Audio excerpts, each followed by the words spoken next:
Hello, this is Christina, the Daring English teacher, and today I'm going to talk to you a little bit about using Google Forms in the classroom. So when I set up my Google form, the very first thing I do is I have three spaces on the first topic. One dedicated for the first name, another dedicated for a student's last name, and the final one, I use the multiple choice option so that I can have my students enter in which class period they belong to. Now, the reason why I do this is so that I will be able to easily sort all of the data that I have once my students are finished completing the form. This is one thing that I make sure I do at the very beginning of every single form that I create. Once you get that set up, now it's time to go through and customize the look of your Google form. Using the color palette icon in the upper right-hand corner, you can select one of the pre-loaded headers that Google has. You can also use the upload menu to upload your own picture. From there, you can go in and select any color that you would like, changing both the tab and the background colors. The middle icon, the eyeball, that is where you can preview what your form looks like, and the gear icon takes you to the settings. This is where you can limit your students to one Google form response. You can also shuffle the order of the questions, which is really helpful. And using the quizzes tab in this menu, you can make the form a quiz.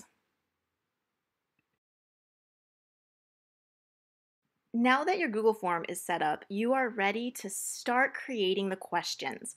I typically like to add a new section using the Add a Section icon on the right-hand side of the form. And I usually label them like Part 1.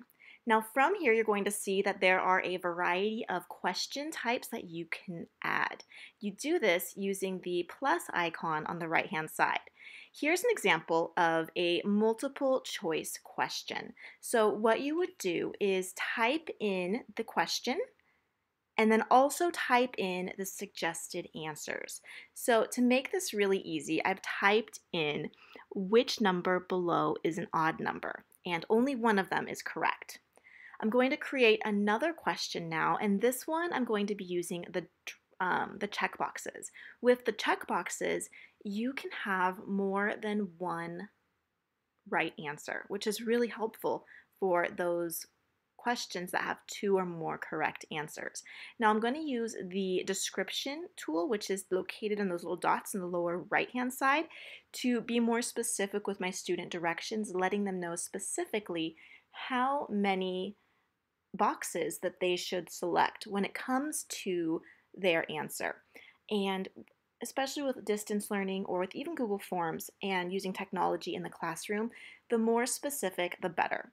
Now, once you have your form set to a quiz, you can go ahead and select the answer key and assign a point value for each of the questions. And you can also, in that same answer key location, you can select the correct answers, and this will help you automatically score your Google Forms, which is really helpful. Okay, so now that our form is created, we are going to send it to students. You click that button Send in the upper right-hand corner, and what I do is I click the link, I shorten the link, and I send it out on Google Classroom. Finally, you are going to want to be able to easily export the data. This is where you can see what all of your students' data is. So go to the Responses tab and you can click that green icon, and what that does is that automatically exports all of your data into sheets.